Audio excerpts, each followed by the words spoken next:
Hello friends, আমি রাজীব। আপনাদের সবাইকে স্বাগত একটি নতুন ট্র্যাভেল ব্লগ চ্যানেলে। ইউটিউবে আমার সবথেকে পছন্দের কন্টেন্ট হলো ট্র্যাভেল ব্লগ দেখা। তাই যখনই সময় পাই তখনই ট্র্যাভেল ব্লগ দেখতে থাকি। আর এই দেখতে দেখতে কিছুদিন ধরে একটা ইচ্ছে হচ্ছে যেন একটা ট্র্যাভেল ব্লগ নিজেই বানিয়ে ফেলি। জানি না পারবো কি না, সবার দ্বারা সব কিছু তো সম্ভব হয় না, তবে চেষ্টা করে দেখতে দোষ কোথায়। কোথা দিয়ে শুরু করবো আমার প্রথম ট্র্যাভেল ব্লগ? সমুদ্র না পাহাড়ে? এটা ভাবতে ভাবতে মনে হলো কেন না এমন একটা জায়গায় যাওয়া যাক যেখানে পাহাড় ও সমুদ্র দুটোর একটা কম্বিনেশন পাওয়া যায়। তাই সবার আগে যে জায়গার কথা মনে পড়লো সেটা হলো ভাইজ্যাক। হ্যাঁ, ভাইজ্যাক বা বিশাখাপত্তনম, যেখানে পাহাড়ও পাওয়া যাবে আর নীল জলরাশির সমুদ্রও পাওয়া যাবে। যেমন বাবা তেমনই কাজ, বের হয়ে পড়লাম ভাইজ্যাকের উদ্দেশ্যে এবং শুরু করলাম আমার প্রথম ব্লগ। এই ব্লগে চেষ্টা করব আপনাদের সামনে তুলে ধরতে ভাইজ্যাকে কিভাবে যাব, কোথায় থাকবো, কিভাবে ঘুরবো ইত্যাদি ছোটখাটো সমস্ত বিষয়।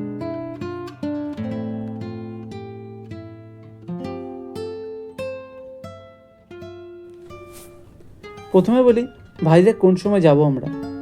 নভেম্বর, ডিসেম্বর, জানুয়ারি ভাইজ্যাক যাওয়ার উপযুক্ত সময়, কারণ দক্ষিণের এই সমস্ত উপকূলবর্তী শহরে প্রচণ্ড গরম পড়ে, তাই শীতকালই বেস্ট ভাইজ্যাক যাওয়ার জন্য। এরপর বলি ভাইজ্যাক যাওয়ার বিভিন্ন মাধ্যমগুলি। হাওড়া, শালিমার বা সাঁতরাগাছি থেকে প্রচুর ট্রেন রয়েছে বিশাখাপত্তনম বা ভাইজ্যাক যাওয়ার জন্য, যেমন Coromandel express, Falaknuma express, SMVT Bengaluru express, Chennai express. মনে রাখতে হবে আমাদের এমন একটা ট্রেন ধরতে হবে যেটা ভোরের দিকে আমাদেরকে বিশাখাপত্তনমে নামিয়ে দেয়, যাতে আমরা সেই দিনটাও ভাইজ্যাকে উপভোগ করতে পারি। ট্রেনের ডিটেলস আমি আমার ডেসক্রিপশন বক্সে দিয়ে রাখলাম। এছাড়া আমরা কলকাতা থেকে ডাইরেক্ট ফ্লাইটে বিশাখাপত্তনম যেতে পারি।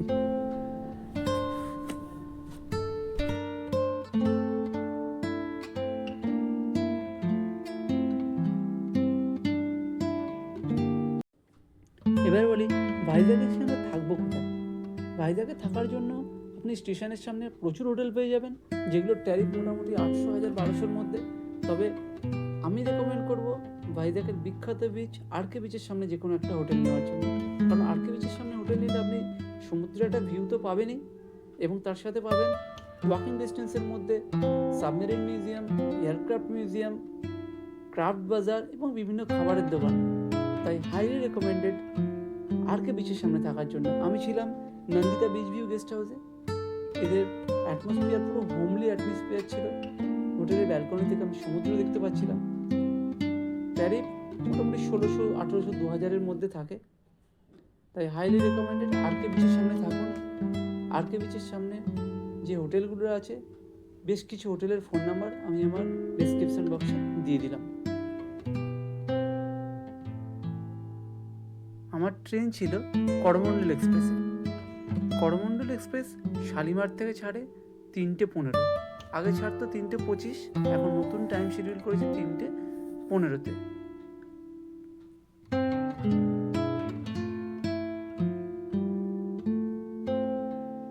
So friends, welcome to Vizag. Vizag চলে এসেছি। এখন আমরা যে হোটেলটা নিয়েছি এটা হচ্ছে একদম আরকে বিচের সামনে, জাস্ট বিচের সামনে, বিচ থেকে মানে ব্যালকনি থেকে সমুদ্র একদম সামনে, জাস্ট রোডটা ক্রস করে সমুদ্র। নন্দিতা বিচ বে গেস্ট হাউস। ডিসক্রিপশানে আমি নাম্বারটা দিয়ে দেবো। তারপর আপাতত দেখছি খুবই ভালো, দেখা যাক কীরকম। আমি নাম্বারটা দিয়ে দেবো, আপনারা এলে এখানে আসবেন। একদম হোমলি অ্যাটমসফিয়ার, দারুণ একটা টাইম স্পেন্ড করতে পারবেন। ভাইজ্যাক এসে প্রথম দিনের প্ল্যান হলো আমার ঋষিকুণ্ডা বিচ যাওয়ার, কারণ ঋষিকুণ্ডা বিচই একমাত্র বিচ যেখানে স্নান করা যায়। মনে রাখতে হবে ভাইজ্যাকে কিন্তু সব বিচ কিন্তু স্নান করার উপযুক্ত নয়, তাই ঋষিকুণ্ডা বিচই একমাত্র বিচ যেখানে স্নান করা যায়। হোটেলে একটু রেস্ট নিয়ে কৈলাসগিরি পর্বত দেখতে দেখতে আস্তে আস্তে পৌঁছে গেলাম ঋষিকুণ্ডা বিচের দিকে। কিন্তু যাওয়ার আগে একটু ভাবলাম ব্রেকফাস্ট করে নিই। ব্রেকফাস্ট করার জন্য দাঁড়ালাম রাস্তার ধারে একটি রেস্টুরেন্টে, যেখানে দক্ষিণী খাবারগুলোই সাধারণত পাওয়া যায়। রেস্টুরেন্টের লোকেশন খুবই সুন্দর ছিল এবং খাবার দাবারও যথেষ্ট ভালো এবং রিজনেবল প্রাইসে ছিল। তাই একটা অর্ডার করে ফেললাম ধোসা, ইডলি, বড়া, দই বড়া আর একটু জুস, আর সাথে ফিল্টার কফি। ফিল্টার কফি খুবই বিখ্যাত এখানকার।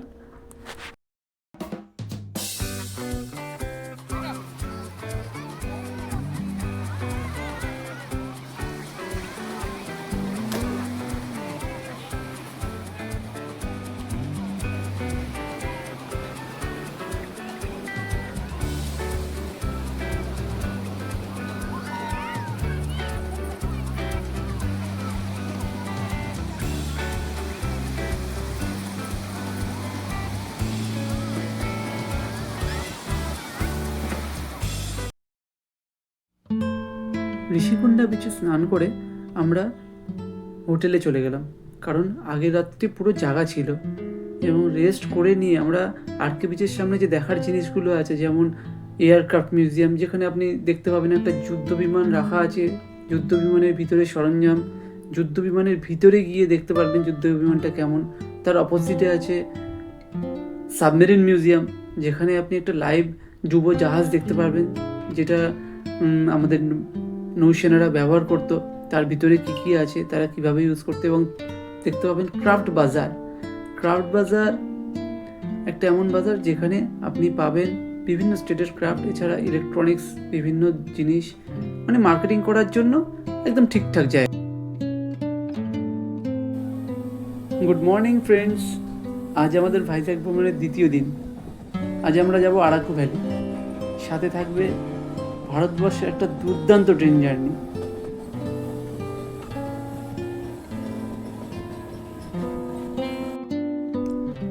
আরাকু আমরা দুভাবে যেতে পারি, বিশাখাপত্তনম থেকে সড়ক পথে বা বিশাখাপত্তনম থেকে রেলপথে।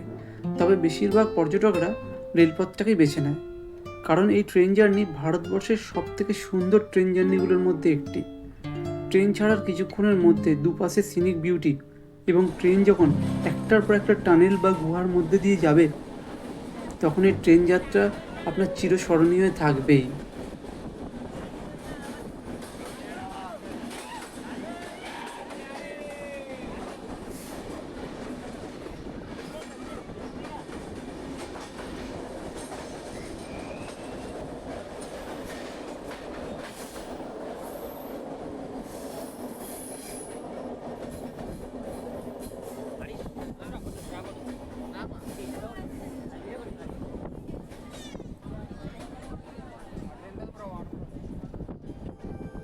আরাকু যাওয়ার জন্য আপনি ট্রেন বিশাখাপত্তনম স্টেশন থেকে পেয়ে যাবেন সকাল 6:45-এ বিশাখাপত্তনম কিরণডুল প্যাসেঞ্জার এক্সপ্রেস। এই ট্রেন ধরে আপনি বোরাগুহালু স্টেশনে নেমে যাবেন, কারণ এই বোরাগুহালু স্টেশনে আপনি আরাকু ভ্যালির মেইন অ্যাট্রাকশন বোরাগুহা রেখে নিতে পারবেন, এবং এইখান থেকেই প্রচুর আরাকুর সাইট সিন করার গাড়িগুলো পেয়ে যাবেন, যে গাড়িগুলো আপনাকে আরাকু ভ্যালি ঘুরিয়ে আরাকু স্টেশনে দুপুর 3:30-এ ড্রপ করে ওই সেম ট্রেনের ডাউন ভার্সনটা ধরিয়ে দেবে। মনে রাখবেন, ট্রেন কিন্তু এখানে একটাই, সময়টা বিশেষভাবে খেয়াল রাখবেন। এই ট্রেনে আপনি ভিস্টাডাম কোচও পেয়ে যাবেন। ভিস্টাডাম কোচ পেলে আপনি 360 পুরো ভিউটা আরাকু ভ্যালির উপভোগ করতে পারবেন। আরাকু সাইট সিনের গাড়ি ভাড়া সাধারণত ওরা 4,000 টাকা থেকে শুরু করে। আপনাদের ওটা বার্গেনিং করে নিতে হবে, ওটা সিজন বেসিসে ওঠানামা করে দাম। আপনি ওটা যেভাবে বার্গেনিং করতে পারবেন সেভাবে করবেন। এখানে অটো অ্যাভেলেবেল, তবে মিনিমাম আপনাকে 2,500 টাকা ধরে চলতেই হবে।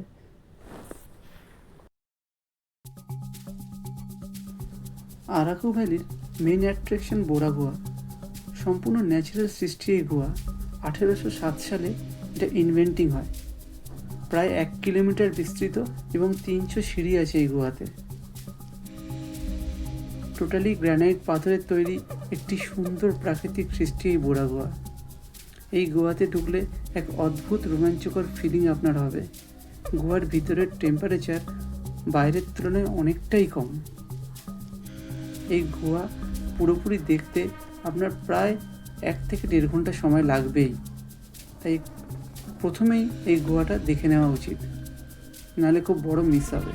গুহার ভিতরে দুর্দান্ত লাইটিং করা আছে, যেটা দেখলে আপনার খুব ভালো লাগবে একটা দারুণ একটা ফিল আসে দেখলে।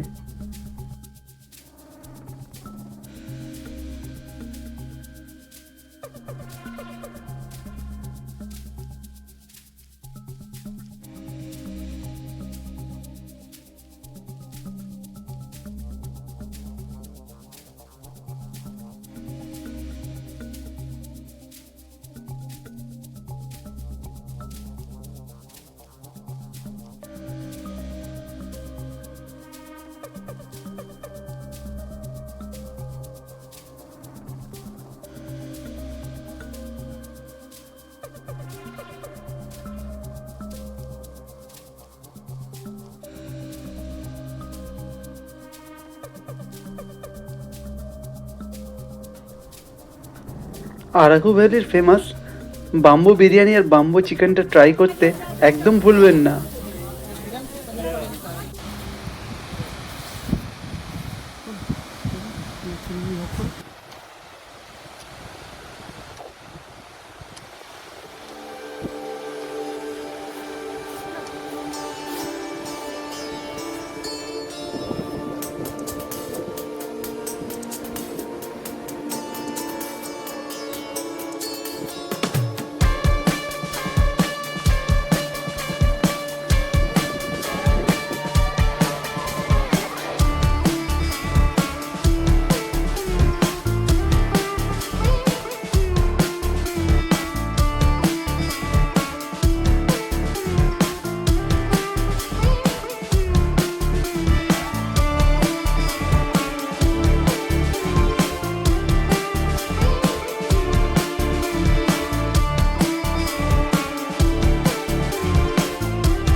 গুড মর্নিং ফ্রেন্ডস, আজ আমাদের ভাইজ্যাগে ঘোরার থার্ড দিন। আজই আমাদের শেষ দিন ভাইজ্যাগে, তাই আজ আমরা ঘুরে নিয়েছিলাম ভাইজ্যাগ সিটি। ভাইজ্যাগ সিটি ঘোরার জন্য আমরা একটি অটো বুক করে নিয়েছিলাম, যেটার ভাড়া পড়েছিল আমাদের ১,৫০০ টাকা।